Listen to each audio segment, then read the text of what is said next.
Bismillahirrahmanirrahim. Da sunan Allah mai rahma mai jin ƙai.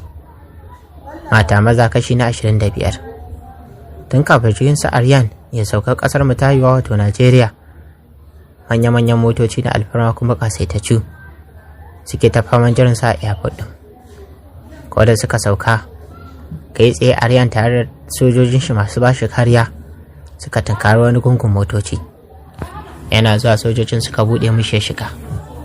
A bangaren lauya Jabir ma shi da tawagar shi 'yan tsiraru suka shiga wasu motocin zuwa Court Road, don a can ne za a gabatar da wannan gagarumar shari'a wacce aka ɗauko tun daga Saudiya aka kawo har nan Kano ta dabaci gari. Yaro ko da mai ka zo an fika. Bayan sun yi sababban gate ɗin na Federal High Court, masu gadi suka buɗe musu kofa. Kai tsaye suka kunna motocin su zuwa cikin harabar kotun, suka karasa parking space inda aka tanada domin parking ɗin motoci. Suna tsaya sojojin suka fito suka buɗe mashi motar ya fito, yayin da suka su biyu kashi ɗaya suka bi shi zuwa cikin kotun, yayin da ɗayan kashin kuma suka tsaya a harabar kotun don tabbatar da tsaro. Don da Aryan ya saka kafar shi a cikin kot, mutanen da ke cikin kot ɗin suka ɗago suna kallon shi. Kowa ya saki baki, kama daga maza har mata waɗanda suke a kotun kallon shi suke cike da maɗaukakin mamaki. Wasu ma kiɗima suka yi don a tunaninsa aljani ne ba mutum bai shigo cikin kotun. Wasu mutane biyu da suke zaune a cikin kotun, ɗayan ya kalli ɗan uwan shi na faɗin, kai wai kana kallon abin da nake gani kuwa? To ni ma dai tambayar da nake so ne maka kenan. To wannan ko dai aljani ne ya buɗe mana idanu. Na ga kyan nashi ya shahara, ya wuce tunanin dukkan mai tunani. Haka ne, amma fa kamar ba mu kaɗai bane muke kallon shi. Kalli can ma ka gani. Ya magana mai nuna wani gungun mazaje da mata da suke zazzaune sun bude baki suna kallon Aryan. Ba tare da Aryan ya biye musu ba, ya wuce har gaban alkali, domin ya san dama hakan sai ta faru. Ta cewa a duniya idan akwai abin da ya tsana, to ya ga an tsira wa halittar shi kallo, kuma ana tankawa. Ko kaɗan baya son haka, amma ba yadda ya iya, dole ne a wani lokaci ya dinga kau da kai. Bayan sun gaisa da alƙalin ne, Aryan ya ƙarasa yadda aka tanadar masa wajen zamansa. Su ko su Kamal, dan da suka ga Aryan ya shigo ƙirjinsu ya dukan uku, domin sun san ko babu komai to tasu ta ƙare. Fadila kuwa sai faman kallon inda mahaifiyarta da kuma ƙanwarta suke zaune, sai kawai ta ji wani farin ciki a cikin zuciyarta, domin da farko ta ci rarrai ganin sake ganin 'yan uwanta a wannan duniya. A shi da rabon za ta sake ganin mahaifiyarta kafin ta Allah ta kasance a gare ta. Dan a tunaninsu, hukuncin da za a yanke musu ba wani hukunci bane face na kisan kai, domin su ma sun aikata kisan kan kuma sun aikata zama cikin aminci, haka zalika sun aikata kidnapping. Da waɗannan laifuffuka uku, kawai abin da suka yanke wa kansu shine hukuncin kisa. Kanta ta tunkusar, tana mai share hawayen da ke ƙoƙarin zuba daga cikin idanunta, sai ɗauko tana mai kallon lauyan wanda zai kare su. Ta yi murmushin yaƙi da kalli Kamal tana mai faɗin, Kamal, wai me yasa za a sa lauya wanda zai kare mu bayan an san cewa mun aikata laifin nan da gaske, ba ƙage aka yi mana ba? Ba tare da Kamal ya ɗauko ya kalle ta ba, ya jera kansa can, shi ma ƙwalla ta cika mashi idanu. Ba ya san Fadila ta ga hawayen shi, na hakan ba ƙaramin ƙasƙanci ba ne a gare shi. Alƙali ne ya so magana tare da cewa wannan shari'a da za mu gabatar a yau kuma za mu karkare ta a yau ita ce shari'a da zan gabatar ta 266. Ina fatan masu laifi da masu karewa za su ba mu haɗin kai don a samu a yi wannan shari'a cikin hukunci kuma cikin ɗan lokaci a yanke komai. Amma da ina son a gabatar min da Afnan Abdullahi AR kamar yadda aka gabatar da su Kamal a nan gudun. Me kyaran yana mafaɗin, my name is Aryan Nur Talib, wanda aka fi sani da Lion, wasu suna kirana da AY, yayin da wasu kuma suke kirana da Bossman. Gabaki ɗaya mutanen da ke wurin sai da suka shock ya kama su saboda jin wannan sanannen sunan. Kowanne a cikinsu sai ya hau kallon na kusa da shi, da ma abin ba karamin tsaya musu a zuciya ba. Ɗaya daga cikinsu ne ya ce, kai wai dama wannan daktan shi ne? Gaskiya ganin shi ya fi jin shi. A dole na ce aljani ne. Ban gane ba, waye shi din? Ɗayan ya tambaya wanda yake kusa da shi. Wannan da kake ji so ɗaya kacal ake iya ganin shi, daga haka kuma idan mutum ya gan shi to ba lallai bane ya ƙara iya ganin shi a rayuwar shi. Ban gane ba, sanannen mutum ne? Sanannen mutum ne, sannan lauya, soja, haka zalika likita. Kai duk shi kaɗai? Amma ta yaya mutum ɗaya zai iya haɗa wannan ayyukan uku, bayan kamar a doka bai dace mutum ya iya haɗa ayyuka uku shi kaɗai yana yi ba? To ai ba ma ka san wani abu ba, shi ɗin ga kuɗi kuma ga mulki. Yanzu haka ma yarima ne a masarautar Manami na gobe. Masarautar Manami kuma? Ina nake jin wannan masarautar ta Manami? A Saudiya mana. Ai a can masarautar take, kuma babban masarauta ce wadda ake takama da ita a Saudiya. Kai haba, wadan Allah da gaske kake? Kalli can ka ji abin da yake cewa. A can bangaren kuwa a ya ci gaba da cewa, mai girma mai shari'a, yana mai neman alfarma. Afnan tana fama da rashin lafiya, wanda hakan yasa bata halarci wannan kotu mai albarka ba. Afnan tana da wata baiwa wacce aka haife ta da ita, wata ita ce sallar da yasa waɗancan mutanen suka cutar da ita. A yanzu haka tana can London, an yi mata aiki a wurin. Yanzu haka ta kuma sakmace. Wannan dalili ne yasa ba a bari tana yawo, saboda kada aikin ya dawo sabo. Don haka ina mai neman uzuri da a yi mata aikin gafara. Daga kai alƙali yana mai faɗin, yana mai cewa, mai karewa, kana da abin da zaka ci? Kana da wata magana kenan? Ya mai girma mai shari'a, yana da magana akan wannan. Dan Afnan ba ta da lafiya ba shi bane hujja na kin halarta ta wannan shari'a. Ko akan gado take ai za a iya kawo ta kuma ta bada shaida. Yana da jaya mai girma mai shari'a. Wannan abin da yake faɗa san ba doka bace. Ba doka bace a cikin shari'a. Bai kamata a ce a yi uzuri a kai ba. Domin a nan ma muna da kyakkyawar shaida kan abin da suka aikata. Ba shari'a ake musu ko ƙage ba. Yanzu a misali da a ce Afnan ta Allah ta kasance, kuma aka zo wannan shari'ar ba ta ra'ayi, shin za a je a haƙa rami a ƙwaƙulo ta ne a yi shari'a da ita? Tashi Jabir sake yi, yayin da alƙali ya kalle shi yana mai dakatar da shi gami da faɗin, a ran ya fi ka gaskiya lauya, da haka ka koma wajen zamanka. Lauyan wanda ake karɓa wa haƙi, za ka iya ci gaba da maganarka. Alƙali ya maganar yayin da mai da hankalinsa akan takardar da take gaban shi ya ci gaba da rubuce-rubucensa. Tashi a ran yana mai dukar da kai gami da faɗin, na gode ya mai girma mai shari'a, ina mai neman alfarma da a yi wa su adalci, a bi musu haƙƙinsu akan abin da waɗancan mutanen suka aikata, kuma ina roƙon da a yi aiki da manya-manyan hujjojin da muka gabatar a kansu, a karɓa Afnan haƙƙinta da ke wurinsu. No ya mai girma mai shari'a, ina da ja akan wannan. Bai kamata a ce lauyan wanda yake ƙara ba ina faɗa ma waɗanda nake karewa irin haka ba. Ya kamata a yi duba da abin da aka yi musu. Ina roƙon kotu ta yi musu adalci. Wannan ƙage ne da shari'a ake musu, babu gaskiya a cikin wannan zancen. Domin me yasa aka kai su kurkuku da ke masarauta, aka rika gana musu azaba har sai da suka aikata laifin da ba su suka aikata ba? Gaban Zainab ne shiga faduwa. Ganin ana so a juyar da gaskiya a maida ta ƙarya ko ku ƙage a cikin wannan shari'a da ake gudanarwa mai sarƙaƙiya. Duk da kai tsaye ba za mu iya cewa mai sarƙaƙiya ba ce, shari'a ce a bayyane, amma sanin halin iri na ƙasar mu to sai addu'a kawai.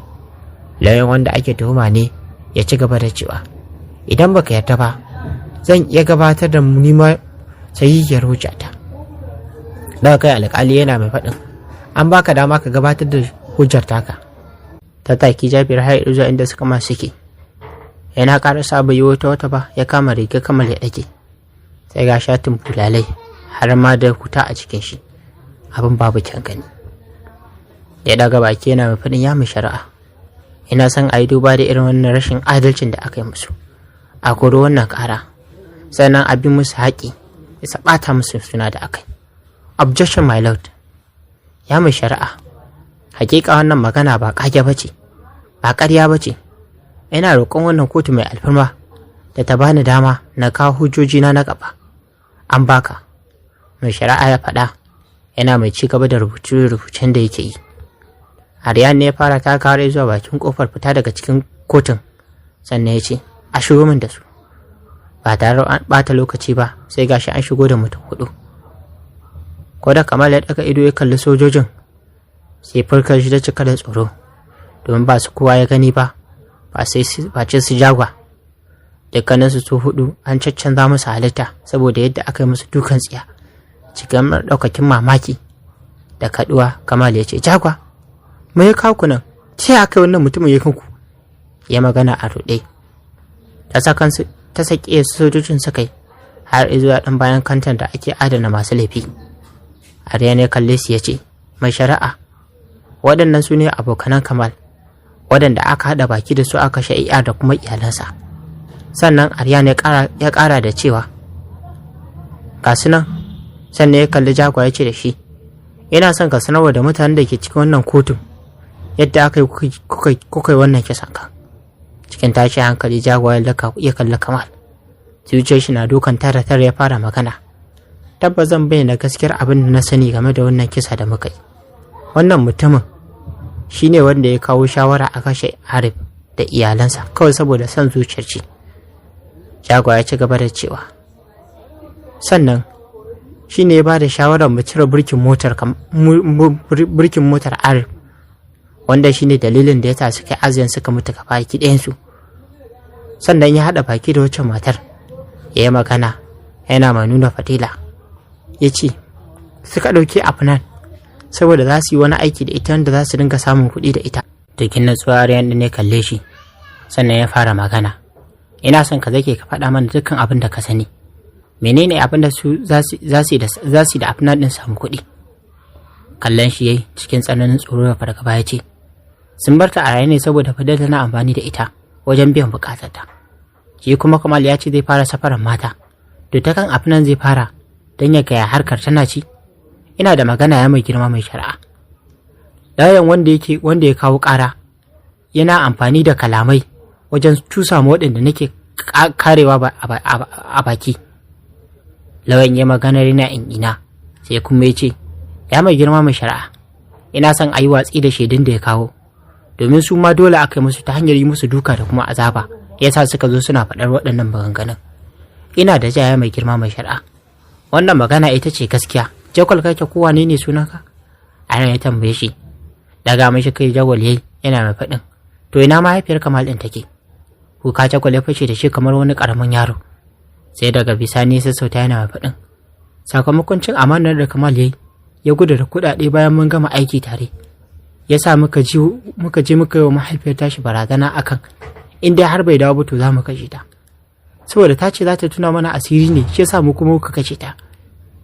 Wani uban ihu da ƙaraji Kamal yayi yana mai kamiya a wajen. Daga bisani ya fara, inna lillahi wa inna ilaihi raji'un. Na shiga uku. Ta mutu. Yanzu kun kace mahaifiyata. Dago kai Jagwal da sauri ya kalle shi sannan ya ce, kai hakuri abokina. Wallahi shirin shi ne. Kuma dama ka sani duk wanda ya haƙara mugunta to ƙarshe shi ma zai iya faɗawa. Wallahi na san ba kuma bane yake bibiyar ka, face kashe sai ya da kai. Dago kai Kamal yayi, idan shi sun cika tab da hawaye ya ce, na sani, wallahi ba zan taɓa yafewa kaina ba. Na san babu abin da zai hana rayuwata ta lalace, ta tarwatse. Ko da a ce lauyan nan ya ci nasara a kansa Afnan, ba zan taɓa tsira a hannun Allah subhanahu wata'ala ba. Ba zan taɓa gujewa, domin ba zan taɓa gujewa mutuwata. Ta wannan bala'in da nake fuskanta na yau daban na gobe daban. Babu ranar da za ta faɗi da kuma ga Ubangiji ba ta da na yi mafarkin sai arba.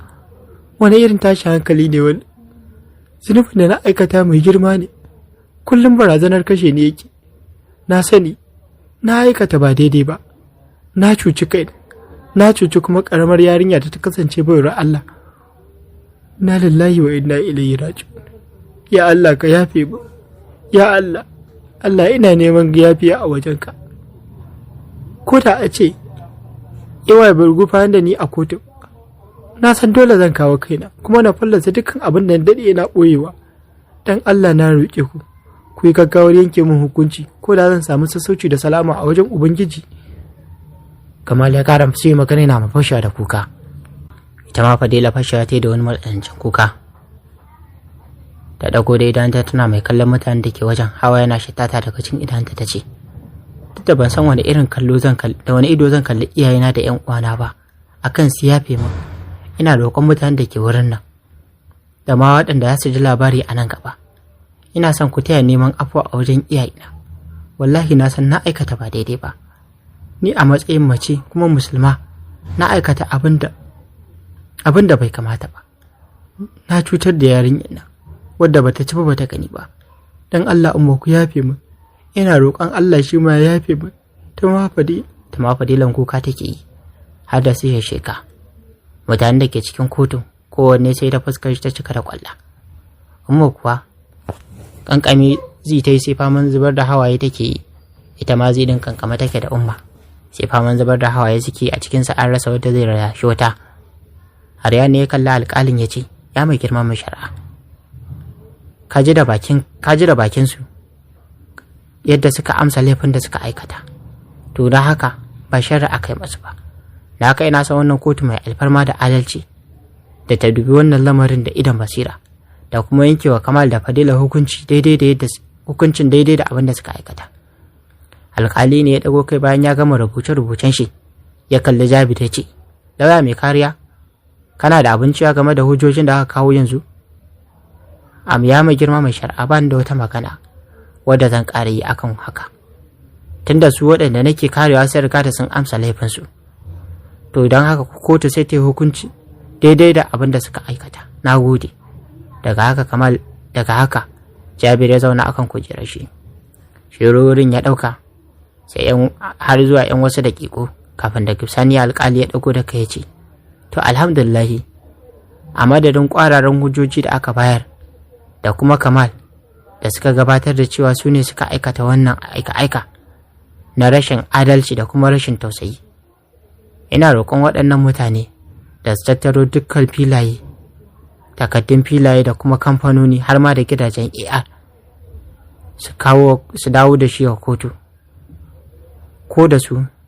Sannan a madadin wannan kotu mai gaskiya da adalci, kamar yadda aka umarci duk wanda ya aikata kisan kai a kashe shi, an yankewa Kamal da Fadila hukuncin kisa ta hanyar ɗaurin rai da rai na dindindin a gidan yari. Wani iyo Fadila da Kamal suka sake a tare, suka zube bisa gwiwoyin suna faman kuka, yayin da suke ganin garin na wani jijiya musu saboda hukuncin da aka yanke musu. Miƙewa alƙali yayi bayan ya buga gudumar shi, mutane suka tashi suna kotu. Salamar kowa da kowa da ke cikin kotun. Aryan kuma ya ƙaraso inda alƙalin ke tsaye, suka yi masaba. Sannan alƙalin ya ce, ina taya ka murna Lion, da kai hakika kai din na daban ne. Ban san yaushe ne za a iya cin nasarar ka a kotu ba, a shari'a ba. Murmushi kawai Aryan din yayi. Shi kuma Jabir ya kalle shi ya ce, ai dama Bosman, dama na san kai dan sa'a ne, kuma dama tunda wannan ya rike, tunda dama kana rike da gaskiya, to tabbas za mu aika ne za ka yi nasara. Haka ne, shikenan, Allah da ya taimaka. Kai ma gashi na aika kokarta, kana ta kokarin kara rashin gaskiya, sai ka yi kokari kai koyi da halayen Aryan, domin shi da mutum na musamman ne. Wannan alƙalin ne yake faɗa wa Jabir haka. Tabbas haka ne, da wanda ya ɗauko koda kaso 10 ne na daga cikin halaye 100 na Aryan, to hakika ya more. Haka zalika matar shi ma za ta ci daɗin zama da shi. Ta shi kenan, Allah ya sa mu dace.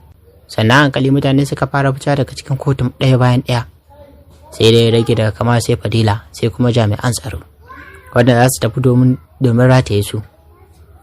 Fito da su aka yi da sauri. Umma ta rungume zidin ma kankame Umma ta suka fara kuka. Aryan da ke can gefe tsaye suna gaisa da mutane, ana taya shi murnar nasarar da ya samu. Daga inda yake tsaye, tausayinsa ne ya kama shi har sai da shi ma ya zubar da kwalla. Da yara aka samu aka zara Umma daga cikin Fadila. Fadila tana kuka take faɗin, kuma dan Allah ki yafe min.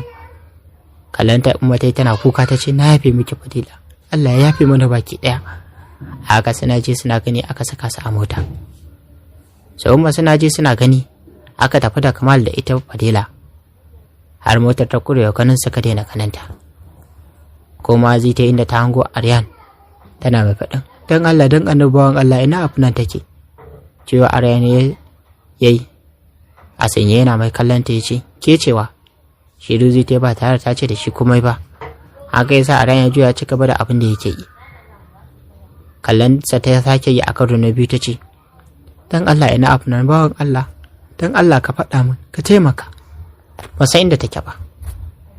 Ya ba ta amsa yana mai wucewa, ya ci gaba da tafiyarsa.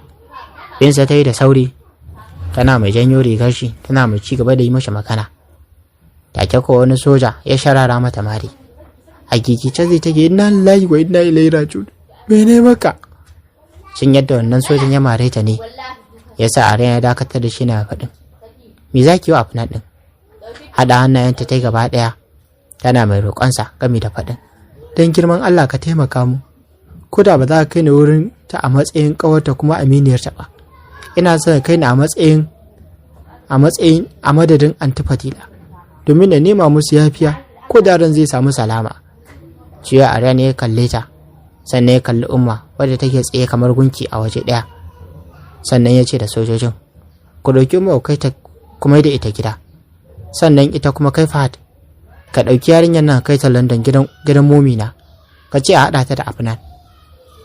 Washe baki zai ta hauyi, ta shiga yi mishi godiya sosai, sannan ta juya ta yi wa Umma sallama. Bayan an tafi kai Umma gida, ita ma zai aka saka ta a jirgi, ita da Fahad wanda zai tafi birnin London, tare da rike sojoji har guda 5. Jiko Aryan bai bar garin Kano ba sai da ya tabbatar da cewa an yanke musu an rataye su Fadila da Kamal a gaban idan shi. Bayan an gama gana musu munanan azabobi sannan aka rataye su. Tuni bidiyo da hotuna na yadda aka rataye su ya zagaye gaba ɗaya social media, wanda a ranar dai babu abin da ake tattauna a kowace majalisa ba ce wannan batu na batun Kamal da kuma Fadila. To jama'a, Allah ya sa mu dace, Allah kuma ya sa mu yi kyakkyawan ƙarshe. Labari dai na ta ƙara karatuwa, tafiya tana ta ƙara tafiya. Su Kamal da Fadila sun girba abin da suka shuka. Sai dai abin da ya matuƙar bani mamaki shine marubuciyar ta manta fa da labarin su Jagwal. Sun ci su Jagwal sun aikata kisan kai, domin su ne suka yi sanadiyar mutuwar su Arab din. Bayan haka kuma sun zo sun kashe mahaifiyar Kamal. To kuma sai gashi marubuciyar ta manta su kuma bata yanke musu hukunci ba. Da alama dai an samu zamiyar alƙalami, haka muke cewa. To kuma dai menene, Allah da ya sa mu dace, Allah ya sa mu kyakkyawan ƙarshe. Sai a tara a shi na gaba dan za ta ka a cikin labarin da muke kawo muku na mata maza Afnan. Wannan ne Abubakar Sadiq nake kawo muku wannan channel ta mu ta Hausa Nobel TV nake cewa, idan wannan ne farkon zan kawo wannan channel ta mu sai ku dana mana subscribe sannan ku ta mana alama ƙarshen ruwa domin ya dinga sadda ku da samun ɗora sabon shiri. Kana ku ta mana alamar like domin ƙara mana ƙwarin gwiwa. Sannan ku sha wannan bidiyon ga abokan ku da Facebook. Sannan kuna damar ajiye ra'ayi, ƙorafi ko ba a kuma session game da littafin da muke kawo muku. A huta lafiya.